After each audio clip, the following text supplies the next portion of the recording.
Hey everyone, welcome back to the channel. The weather has suddenly turned cold, and for runners like me, that always means a few adjustments.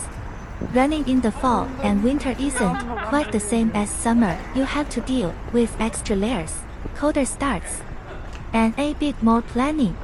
So today I want to share how I've changed my running strategy for the colder months.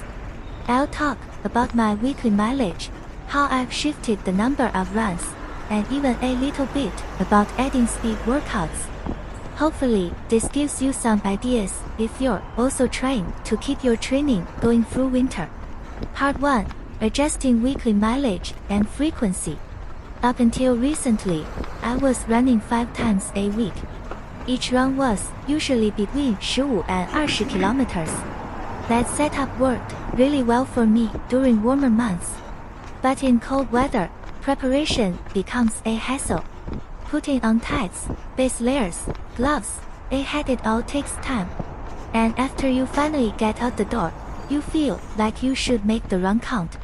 Honestly, by the time I've finished bundling up, running just 15 kilometers doesn't feel worth it anymore.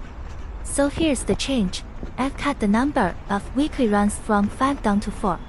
My weekly mileage stays about the same, around 90 kilometers, but now the structure is different.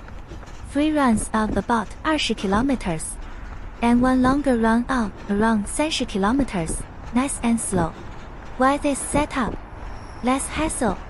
Fewer outings mean fewer times I have to gear up in the cold. More meaningful runs.